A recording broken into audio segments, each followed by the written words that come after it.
Hi, my name is Dr. Adriana Zabrosky, and my purpose is to restore you to optimum health and keep you healthy so that you can enjoy life at its fullest potential. Now, before I discuss how chiropractic care can help you achieve this, I'm going to first discuss a little about what chiropractic is actually not, because one of the things I like to do is to clear up some of the misconceptions about chiropractic. Chiropractic is not the treatment of symptoms. Well, what is a symptom? It's an ache, it's a pain, it's high blood pressure, it's fever, it's tingling, it's numbness. A symptom is an alarm, and it's an alarm that's telling us that, hey, there's something going wrong with my body. So if we just merely treated a symptom, that would be kind of like turning an alarm off during a fire. Well, that would be ridiculous. We don't want to just turn the alarm off. We want to get to the cause of the symptom. Chiropractic is also not the treatment of diseases. Well, when you think about it, diseases are nothing more than an accumulation of symptoms. So I just said I don't treat symptoms. By the same token, then, I wouldn't be treating diseases. Chiropractic is also not for back problems. Some of you might be saying, wow, I thought that's what chiropractors do. I thought they're back doctors. But think about this. A back problem is a back ache. It's a back pain. It's a symptom. And I've just said several times that we don't treat symptoms. Chiropractic is also not a therapy. Now, therapies treat symptoms. And again, we don't treat symptoms. Chiropractic is also not the popping of bones, okay? When you hear that sound, when you crack a knuckle or you hear your neck crack or your knee crack, nothing is cracking. What happens is we get pockets of nitrogen gas that form in between our joints. And when you shift that joint releases that air pressure, and that's what's making the popping sound. It is also not a medical specialty. Now, chiropractors are considered primary health care providers, but we are distinct from the medical community.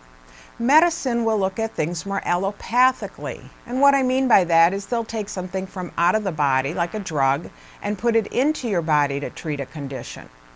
Chiropractic works more homeopathically. And what I mean by that is that we work with your body in order to treat a condition. Chiropractic is also not unscientific. It's been around since 1895. There are over 300 techniques within chiropractic, and the technique that I happen to practice is what's called the Pierce technique. There are only 2 Pierce practitioners in the state of Illinois. It does require additional training. You have a bachelor's degree upon entering chiropractic college, and then you go 4 additional years to chiropractic college. You take 4 sets of national boards while you're in school, and you take some pretty rigorous state boards depending upon what state you practice in. So at this point you're saying, wow, chiropractic doesn't treat symptoms. It doesn't treat diseases. It doesn't even treat back problems. Well, how's chiropractic going to help me if it doesn't do any of these things? That's very easy for me to answer. Everybody who comes to my office already walks in with what's going to get them well. Because what will get you well is life. As long as you're alive, your very own body has the capacity to heal itself for whatever symptom or disease you may have. Actually, when you think about it, you're the world's greatest drugstore. And let me kind of explain what I mean by that. When you get sick, what happens? The thing that should happen is you should get a fever. When you get a fever, that's a good thing. It means your body's working. Your body knows how to heal itself. And it says, you know what? At elevated temperatures, I can fight this bacteria a lot easier, or this viral infection. The other thing that should happen is antibodies, which are natural antibiotics, should kick into your bloodstream to help fight the infection. Another example I can give you is when you overexert yourself. We did a lot of snow shoveling, right? Or yard work. Well, what should happen in that instance is endorphins, which are natural morphines, should kick into your muscular system to help ease some of the pain. So I've just given you 3 simple examples of the inherent recuperative mechanisms that we were all born with. We all have an innate intelligence within us that heals us for so many things. In fact, Deepak Chopra was quoted as saying that modern medicine, for all its advances, knows less than 10% of what your body knows instinctively. So what I'm going to discuss in this presentation is why sometimes these mechanisms don't always work, and why you do end up having aches and pains and all kinds of problems. Now, the way the brain communicates these incredible properties to our body is through the brain. This is how life is communicated. I'm not saying your brain is your life, but in order for life to be manifested, you have to have brain function. And there's 2 properties then that would be working in your body. Those 2 properties are resistance and regeneration. I'm first going to talk a little bit about regeneration. Suppose I cut my hand in this area. Well, obviously what would happen? Blood would flow to that area. And in that blood, there'd be red blood cells, there'd be white blood cells, there'd be antibodies, there'd be coagulants, which would clot it up.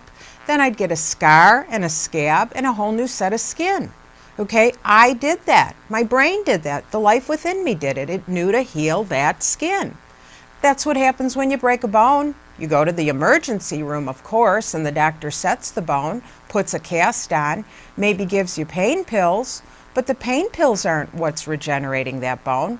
What does the doctor tell you? He says, come back in 6 weeks.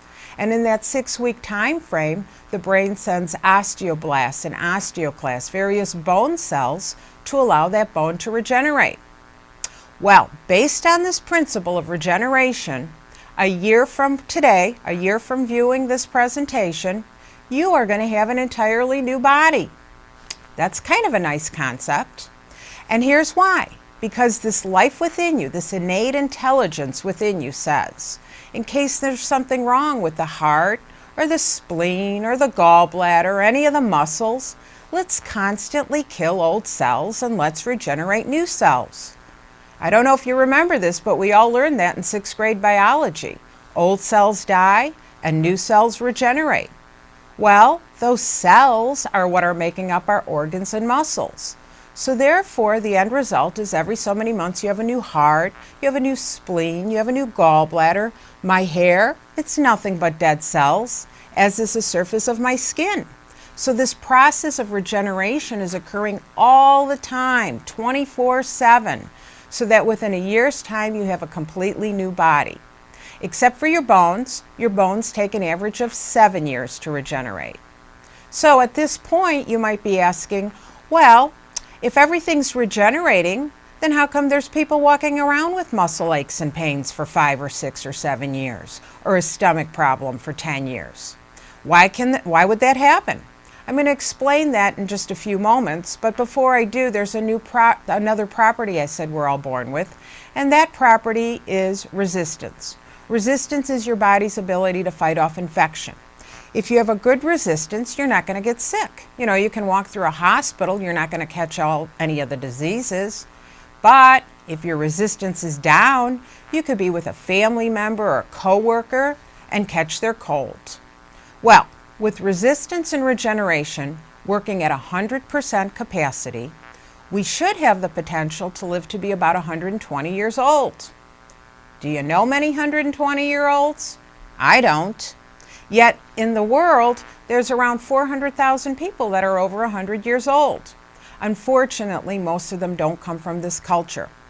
So what I'm going to show you here is what happens to resistance and to regeneration, 2 properties that your innate intelligence within you has provided you with, and what you can do to improve upon those properties so you can live long, healthy lives.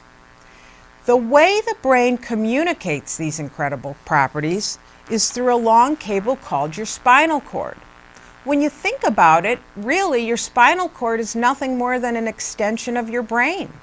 So that's how that information runs down from the brain. It goes down through the spinal cord.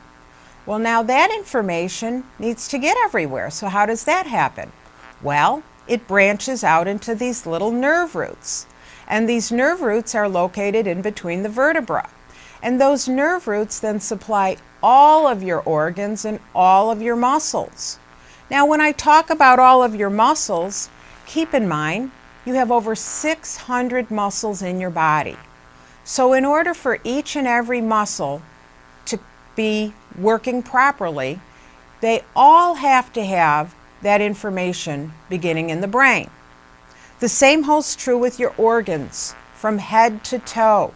Your eyes, your glands, your sinuses, your heart, your lungs, your colon, your liver, your bladder, everything, in order for it to work properly, has to have that information beginning in the brain. Now, a few moments ago, I said, well, how would the stomach not function properly for 10 years? Why doesn't it regenerate properly? By all means, you should get the stomach checked. If you look at that chart, you can see where the stomach is. But if the problem keeps recurring year in and year out, maybe the problem didn't start in the stomach. Maybe there's something that happened between the brain, the spinal cord, and the nerve root that didn't allow to send that information to tell the stomach how to regenerate properly. The brain is protected by a vault known as the skull. And what protects the spinal cord is what a chiropractor works with, and that would be the spinal column. The spinal column is composed of 26 segments. A front and a back view of the spine should obviously be straight. However, the side view of the spine should have various curves to it. Looking at a side view of the lumbar spine, what we have are vertebrae, and in our lumbar spine we have 5 vertebrae. Now, in between those vertebrae, we have what are called discs. Discs serve 2 functions. Number 1, these are the discs, and they serve 2 functions. The first function is they serve as shock absorbers. If we didn't have these discs cushioning in between our vertebrae, we'd be causing a lot of wear and tear on our vertebrae, and they would begin to erode, they would begin to fracture. But secondly, these discs are important because they make up the openings in between the vertebrae. And why that's important is because that's where those nerves are exiting from. Well, due to stresses, due to strains in life, bones have a tendency to move out of alignment. And when that happens, they begin to put pressure on a nerve.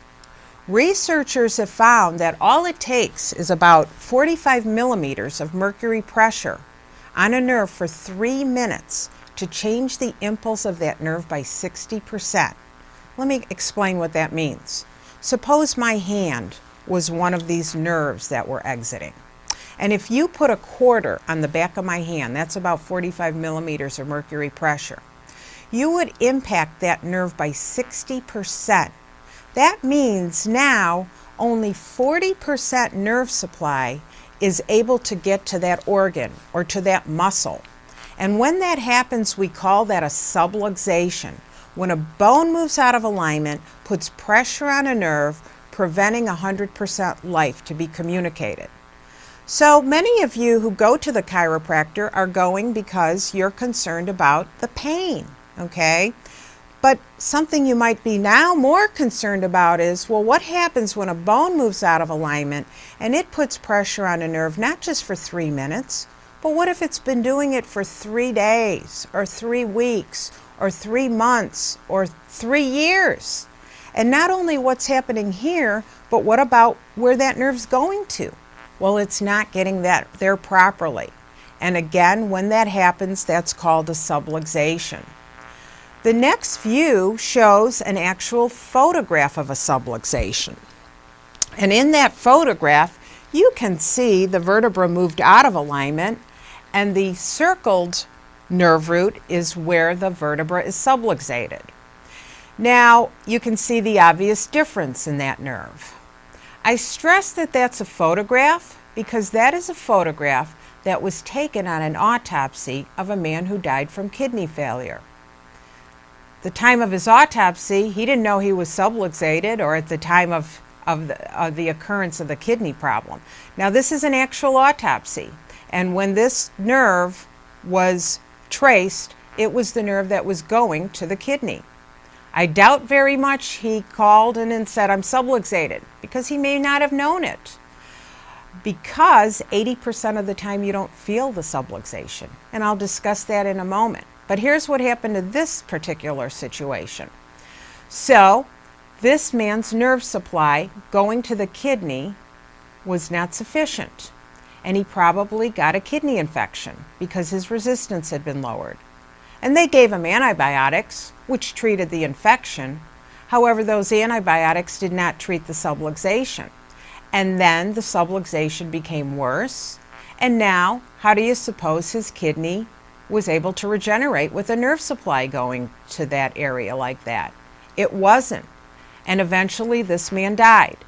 Did he die from kidney failure? Well, I just said he did. But as far as I'm concerned, he died from a subluxation. Think about it this way. Had he never been subluxated, he would have never had a kidney infection. The kidney infection was the alarm. The subluxation was the cause. This view right here is what made me decide to become a chiropractor. You know, in grade school, nobody checked me for subluxations, or in high school, I have a bachelor's degree in psychology. That's what we studied, was the brain and the spinal cord. But it wasn't until I met with a chiropractor who showed me cases of people who were seriously ill as a result of subluxations. And when I first saw this, I thought, why isn't everybody getting checked for subluxations? Because if your nerve supply isn't functioning properly, your body's not going to function properly. That innate intelligence is not going to be able to work and send that information the way it needs to. Again, I mentioned about somebody with back pain, maybe not feeling the subluxation. And here's why. 80% of the time, we don't feel a subluxation. And that is because if you look at that nerve coming out, 80% of that nerve is functional. It's going to an area to cause something to move, to constrict, to dilate. Only 20% of that nerve is sensory. So unless the bone is on the sensory part of the nerve, you may not feel a subluxation. If it's on the sensory part of the nerve, you'll have a neck pain or a back pain.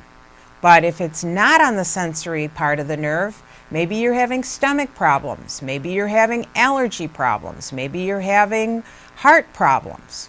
I'm going to just show you and demonstrate how that works.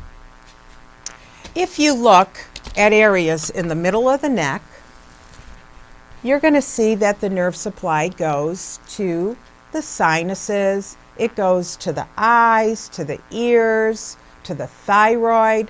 If you look further down, that nerve supply is going to the heart. It's going to the lungs. Asthma, allergies, headaches would be up in the neck. Further down the line, you're looking at stomach disorders. And if we continue to go down, you're looking at colitis, diverticulitis, diverticulosis, bladder infections, bladder incontinence.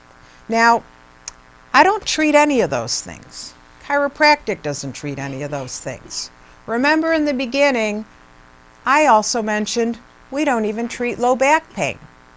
What a chiropractor treats is your subluxations. We look for the nerve interference in your spine, we remove that nerve interference, and then your own body functions the way it was intended to, provided you've got that proper nerve supply.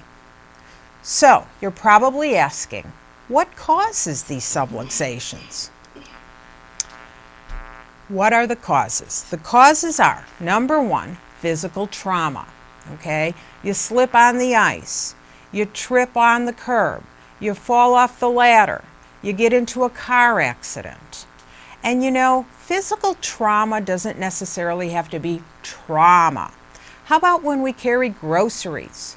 When you're in your car and you've been shopping all day and you've got a trunk load of groceries, do you bring 2 bags in at a time? I don't. I bring all the bags in.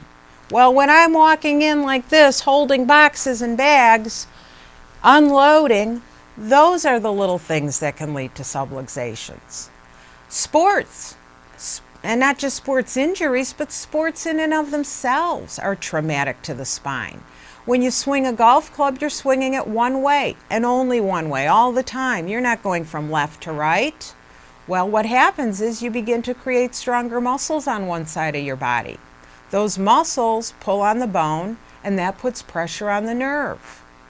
The second cause of subluxations would be tension and stress. Sitting at a computer all day, needing to meet a deadline, 8 hours a day doing this. Worry. When we worry, what do? We stress our muscles. I've had patients come to the office and say, oh, I'm not subluxated, I'm under a lot of stress. And I'll say, oh, I'm sorry to hear that. What are you under stress from? Oh, from work. Well, is everybody at work under stress? We are all under stress. So I'll say, oh, so then everybody at your office is having migraine headaches. Well, of course not. Some people are having migraine headaches. Other people are having carpal tunnel syndrome. Other people are having low back pain. Other people are having ulcers. Wherever you carry your tension is where you create those hypertonic muscles, pulling on the bone, putting pressure on the nerve, creating the migraine headache, creating the carpal tunnel syndrome, creating the ulcer, or creating the low back pain. Then the third cause for subluxations would be toxins. Drugs, alcohol, cigarettes, the foods we eat, the air we breathe. Now, how would toxins do that? There's many ways. I'm going to explain one way. What happens when we consume toxins is that our liver is there to help us detoxify our body. We consume a lot of toxins. 70% of the foods we eat are processed, loaded with toxins. Our liver's having a hard time dealing with all of this. So what happens is our lymphatic system kicks in. Well, your lymphatic system is located throughout your muscular system. So if you overwork your lymphatic system, you create hypertonic muscles, pulling on the bones, putting pressure on the nerve. It's not the Pepsi or the air you breathe that's going to cause the subluxations, that's going to make you look like the guy in that one slide that I showed you with the kidney failure. It's not the one thing we do, but it is the accumulation of all of these things, day in, day out, year after year, without ever having your spine maintained. That is what's going to lead to the subluxations.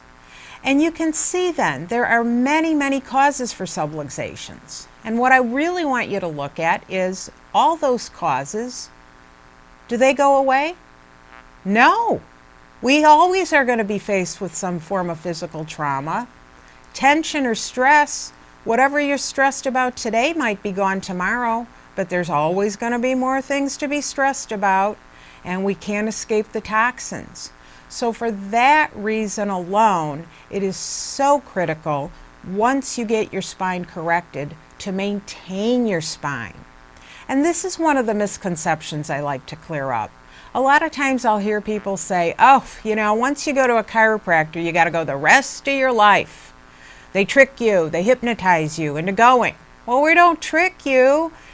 Once you have an idea of what subluxations do to your body, it's kind of hard to want to live with subluxations anymore. So once you get your spine corrected and you're conscious of having a perfectly functioning nervous system, you want to keep it that way. So on a monthly basis, keeping things in alignment, fighting against the causes, is a well worth thing to do for your body. Now, the biggest cause for subluxations is the birth process. I mentioned 3 causes, but the birth process we can't escape. Let me show you how that can happen. During a normal birth process, the mother's hips should be able to flare out so that the birth and the tailbone should be able to drop down so that the birth canal is nice and wide so the baby can come out. But quite often the mother's placed horizontally and there's nowhere for the tailbone to drop, so we obliterate the normal birth canal. Also, what happens is the infant has to fight gravity coming out this way. It would make more sense to come out with gravity. And ironically enough, this is how they do it in more primitive cultures. They come out with gravity. But also in these advanced birthing centers, they have vertical chairs or birthing chairs or gravity chairs so the baby can come out with gravity. But because we've complicated things, because the birth canal isn't wide enough, because we're fighting gravity, quite often when we ourselves were born, our heads might have been twisted and turned and we might have been yanked out, and that could have been your first day on earth, okay? You thought you had a tough day at the office. What do you think that does to you when you've been floating around without a worry in the world for 9 months? You know, I have a couple case studies I want to mention. After I give this health talk in my office, and after I demonstrated that at my health talk, many years ago, a man who was in my audience, he was there for neck pain. He said, you know, after seeing that, I decided I'm going to bring my daughter in. She's 3 years old. She's had ear infections for 3 solid years. She's been on every antibiotic under the sun. Now they want to give the tubes, put the tubes in her ears. And he said, you know, when she was born, I watched them, and that's exactly what they did. They twisted her head and yanked it out. Could that have done something? So he brought her in, and I checked her on, it was on Friday, and I adjusted her atlas, that's the top bone in the neck. He brought her back on Monday. She got another adjustment, and after that Monday, she never again had another ear infection. I did not cure her ear infections, okay? I didn't even look in her ears. I treated her subluxation.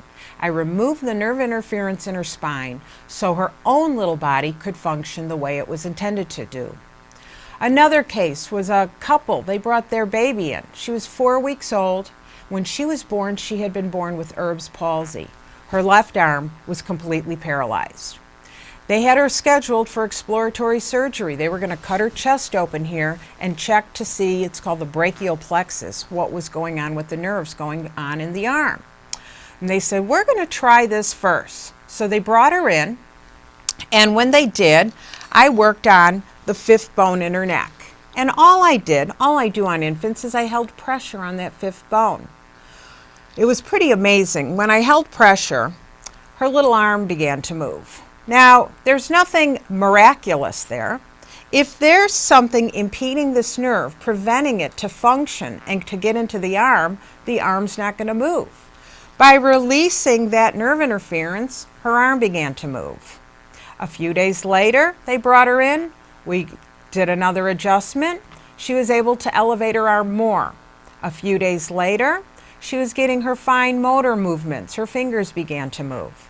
Within 26 days, she had a fully functioning arm. And again, I didn't treat the Erb's palsy.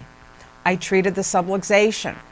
Another man who came in with sciatica, which is pain that runs down the back of the leg, came to my health talk, and after he put this together, he said, I'm bringing my son in. My son is 14 years old, and when he was 12 years old, he completely lost the vision in his left eye. They took him to neurologists. They had taken him to ophthalmologists. They took him to neuro-ophthalmologists. They could not find what was wrong with his eye, why he was blind. So he brought him in, and sure enough, his neck was out of alignment, and I adjusted the 3rd bone in his neck. On his second visit, his vision came back, but then it blurred away and went away again. Immediately after his 12th adjustment, he got off the table, and his vision was completely restored.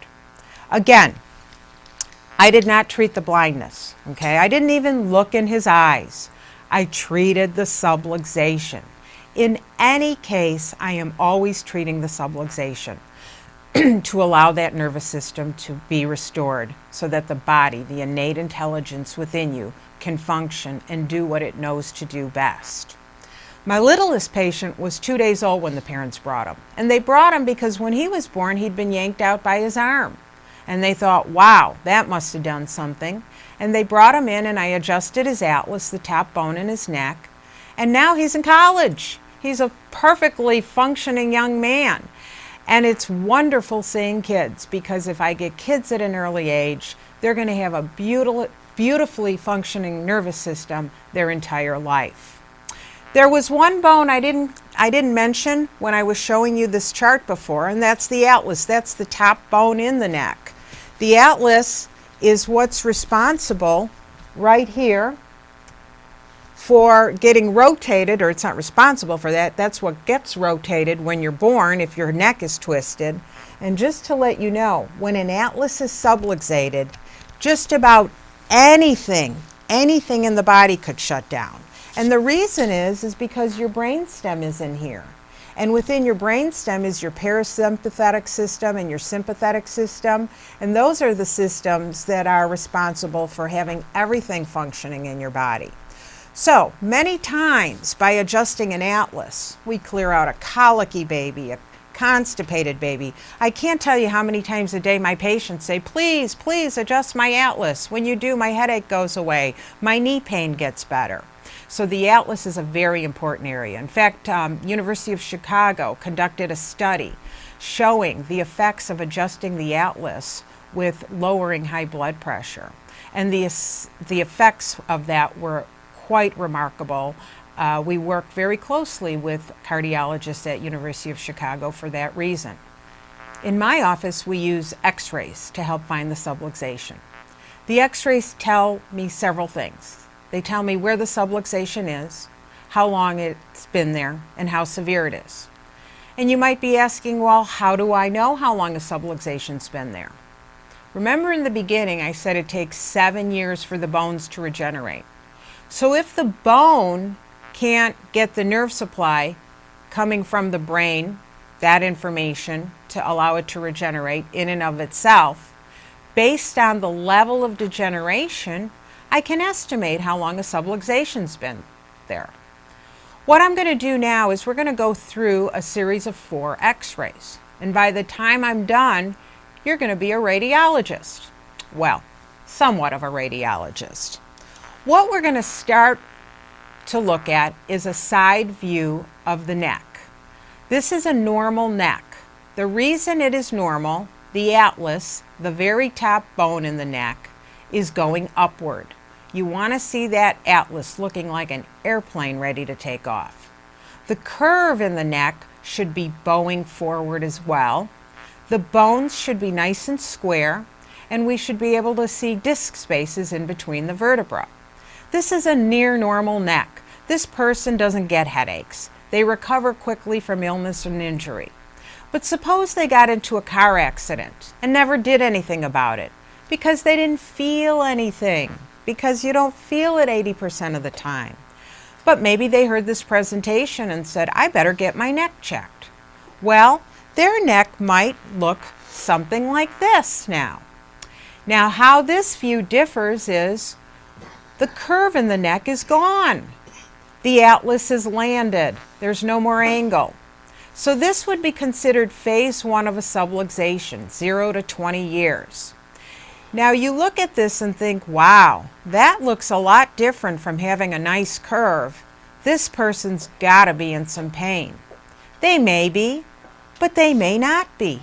Remember, 80% of the time you don't feel a subluxation. But maybe this person's having other issues that they're not identifying to their neck. Maybe they're having thyroid problems or sinus problems or headaches or allergies. If this is left untreated, it will continue to get worse.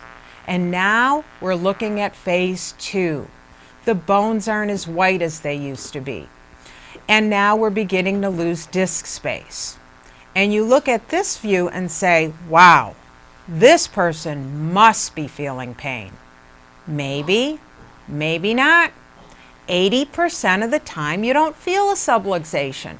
And I guarantee you now, this person's nervous system is functioning even worse than somebody who's in phase 1. If this is left untreated, it continues to get worse, and now we're into phase 3.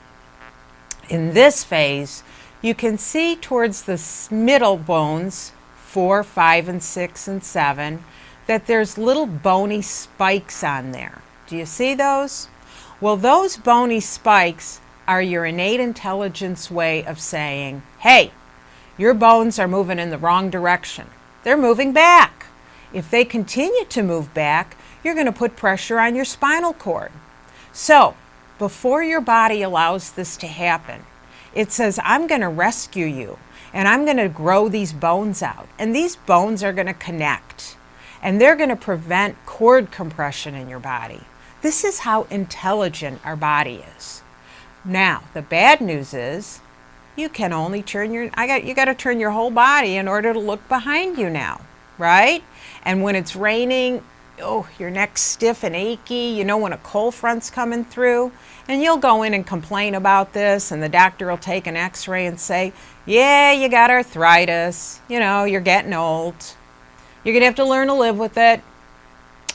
You don't have to learn to live with arthritis in my office. I don't cure arthritis, but here's what I do.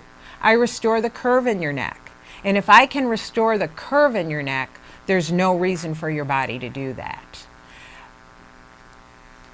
The body is intelligent, and it does everything for a reason.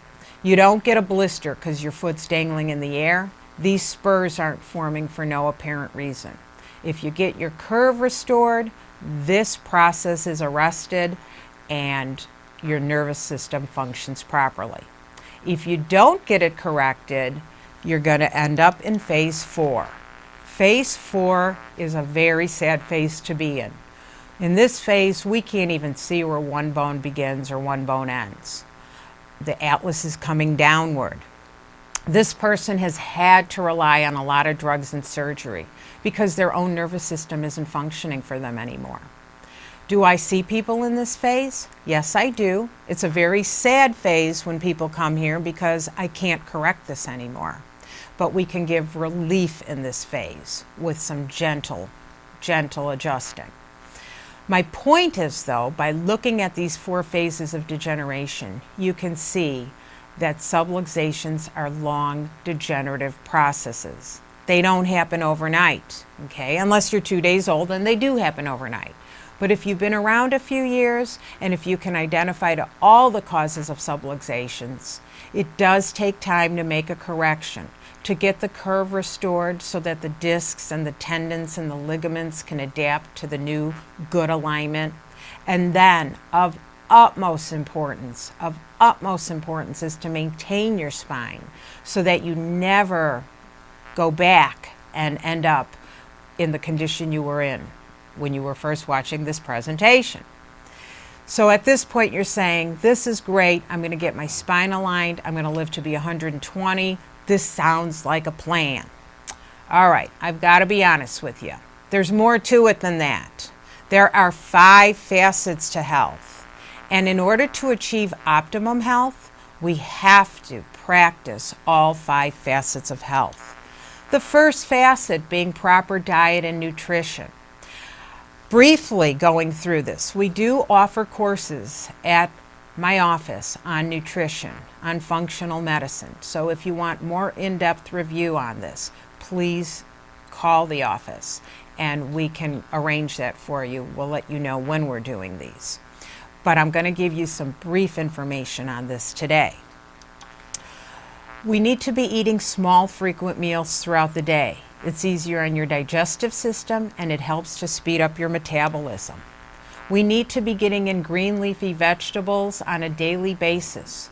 We should be eating 9 to 11 servings of fruits and vegetables on a daily basis. And you say, that's impossible, that is hard.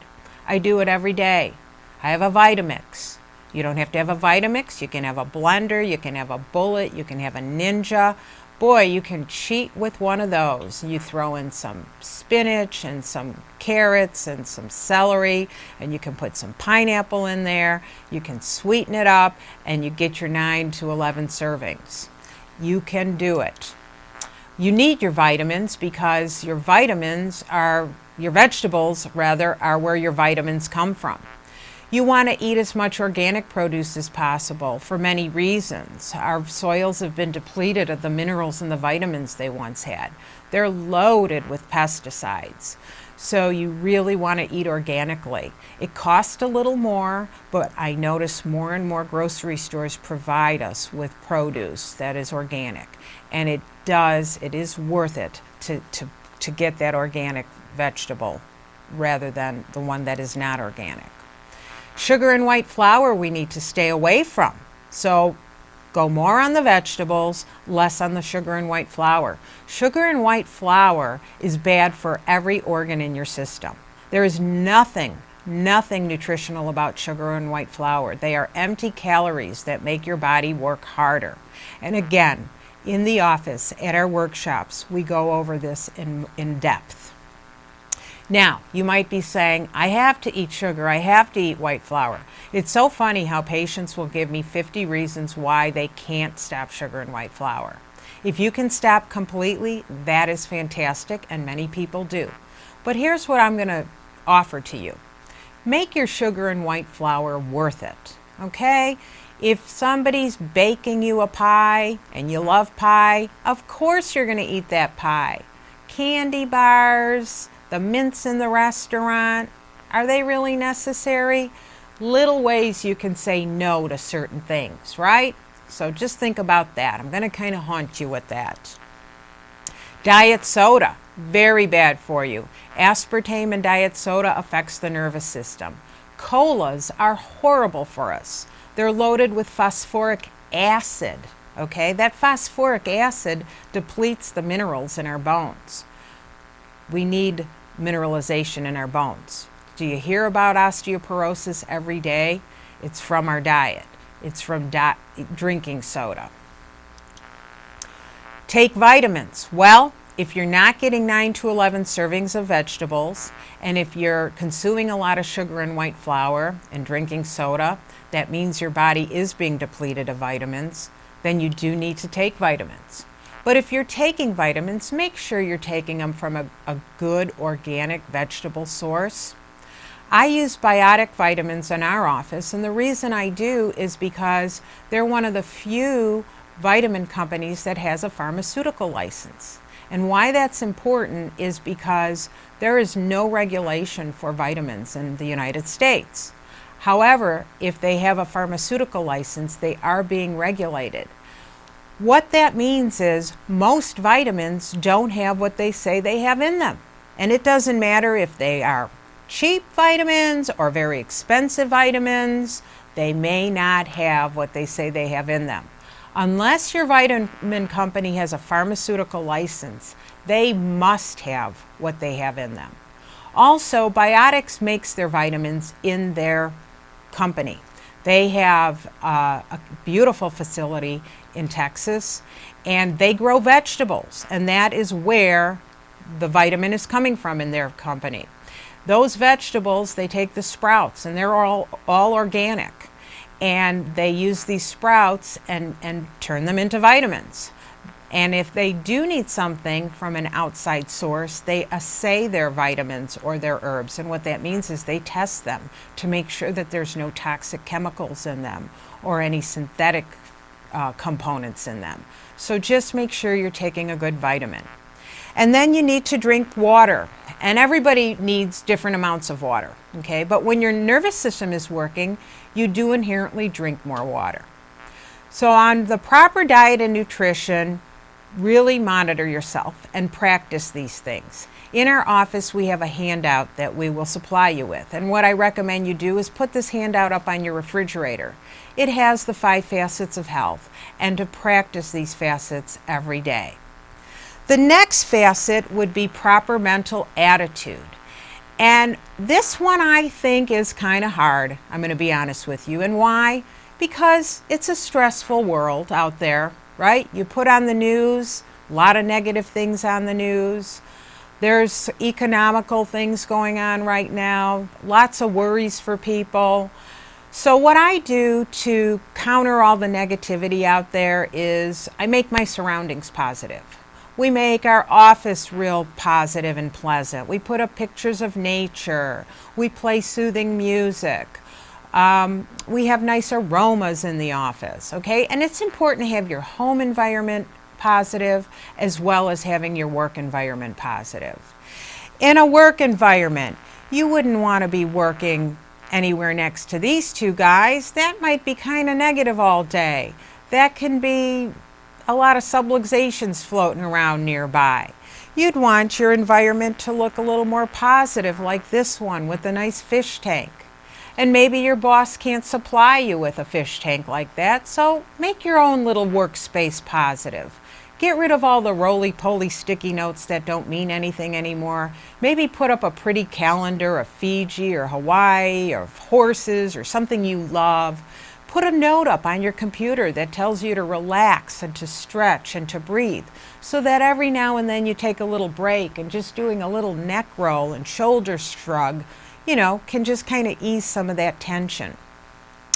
Other things that you can do is spend time with nature. Okay, it's important to spend time with nature. Think about this.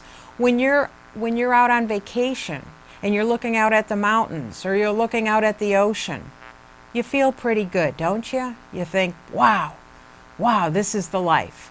Well, we should feel like that all the time. We should be here feeling that way.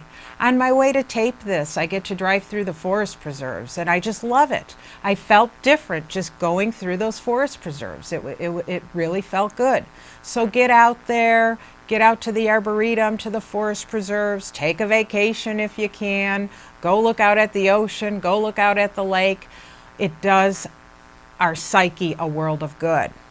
The other thing we need to do is meditate. We should meditate every day. For how long? Boy, it'd be nice to meditate for an hour. And if you have the time to do that, I recommend it. I meditate for 20 minutes. And there's many ways to meditate. We have many resources in the office to help you with that. But meditation lowers your blood pressure, it increases your circulation, it helps you make better decisions throughout the day, and it just overall calms you down. So you can get an affirmation and read it in the morning and reflect on that and just sit quiet. You can be out in nature and meditate. And that way you're doing two things at once. And we also, want to listen to tapes. In my car, I'm always listening to tapes. I'm listening to people like Dr. Wayne Dyer and Dr. Bernie Siegel, many speakers. I listen to tapes on health and wellness and motivation. They're very good to listen to many times when you just load your mind up with positive mental attitude. Your immune system is enhanced. The cells necessary for healing are enhanced. I tend to buy these DVDs and CDs because what I like to do then is pass them on to people. Lots of times someone will come into the office and they're going through something really rough. And sometimes you're at a loss for words with people who are going through a rough time. I hand them the DVD or the CD and say, why don't you listen to this? And I can't tell you how many times people come back and say, wow, I really needed to hear that. And it's really helped me get through a tough time. For one thing, when you're in the car, instead of worrying, you're listening to something positive. So take the time to listen to some positive things. And if you watch the news, monitor your news intake. If you're sitting there and your blood pressure is starting to boil and the blood's flowing to your head and the veins are popping out in your head because you can't hear one more thing about the news, turn the news off and go do something positive, because it really can affect us on a daily basis. The third facet of health would be proper exercise. And I'm not going to discuss much of that at the time of this presentation. When you come to the office, when I see people one-on-one, that's when we discuss exercise, because I see people from all walks of life. I see people who are very sedentary. I see people who are very athletic. So it's really tailored to each individual need. But the fourth facet of health is a very critical one, and that is proper rest. Firstly, talking about proper sleeping positions. If you decide to come in for care, or if you are already under care, make sure that you ask to have an appointment that I may further discuss the proper sleeping positions, because it's critical that you're sleeping properly. For this tape, all I'm going to mention today is that sleeping wise, there are three positions you have to choose to sleep in: stomach, side, or back. You never want to sleep on your stomach. Stomach sleeping is the worst way to sleep because it's twisting your neck, it's putting pressure on the nerves, but also because as you sleep on your stomach, the vertebra, the thoracic vertebra, begins to, so to speak, cave in. And I'm not talking about one day. I'm talking if you're sleeping that way for 20 years, 30 years, 40 years, 50 years, 60 years, 8 hours a night, you can see what that can do to your spine. The best way to sleep is on your side or on your back. But many people think they're sleeping on their side when they're indeed sleeping on their stomach. Hence, either come to one of my health talks on a Wednesday night at 7 p.m. or please ask me about this at the time of your next appointment. Proper rest also has to do with rest, not just sleep. I see people in really bad positions. Sometimes a new patient will be slouched in my waiting room, sitting in a chair, and it drives me crazy. One of the reasons is because they're so subluxated, they're trying to find a comfortable way to sit. Oh, I'm not saying you have to sit at attention all weekend, but you don't want to get into these awkward positions where your neck is on the headrest, right? Like this. And you're laying there maybe watching a ball game, and then you're going to watch the news, and you've read the paper, it's a rainy Sunday, and you've done this all day, and then you go to work on Monday and you're exhausted after you've rested all day. You didn't really rest. All you did was you turned your body into a question mark all day. So again, at the time of your exam or your visit with me, please ask me about proper resting positions as well. Finally, the fifth facet of health is a proper nerve supply. And only a chiropractor can give you the proper nerve supply the way I'm discussing in this presentation, by removing subluxations so that your nervous system can function properly. The 5 facets of health are a lot of work. I'm not going to kid you, but they give you control over your own wellness. When you're not feeling quite right, you could say, what am I not doing here properly? What can I improve upon? I guarantee the more you work the 5 facets of health, the better you're going to feel. You know, I'm a patient as well. I started as a chiropractic patient. And I will tell you something. I started when I was 22. I had no symptoms, but I learned about chiropractic. I learned that concept that a proper nerve supply is of essence in order for the body to function properly. And I started getting adjusted. Well, let me tell you, after my first adjustment, the sky was bluer, the grass was greener. I truly felt a sense of overall well-being. And I practiced the 5 facets of health. I'm 55 years old. I've been under care since I was 22. In that entire time, I have not taken an antibiotic. I'm very healthy. My blood pressure is perfect. My vital signs are perfect. I don't take any medications. Now, let me just tell you about the 5 facets of health. I follow them as best as I can, but sometimes somebody brings me a pie from Door County. I'm not going to kid you. I'm going to eat that pie. Sometimes maybe my attitude isn't so positive, and maybe I'm not always working out, and once in a while my cats force me to sleep on my stomach, once in a blue moon. But I will tell you, I have never missed a chiropractic appointment in all these years. I have gone once a month, and I attribute my wellness to the fact that I have obtained and maintained a healthy nervous system. So who needs chiropractic care? Well, I think everybody needs chiropractic care.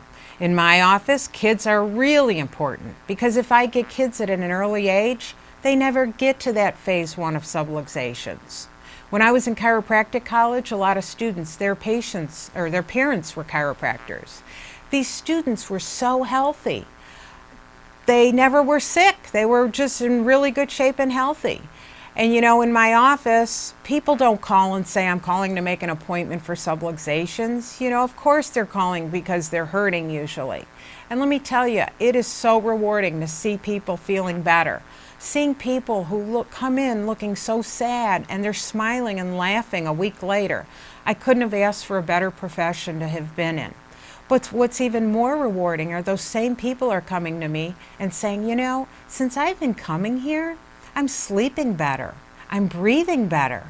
I didn't have a bronchial infection this winter. My golf swing is better, they say. Well, that's because athletic performance is enhanced by 16.7% as a result of chiropractic care. Think about it.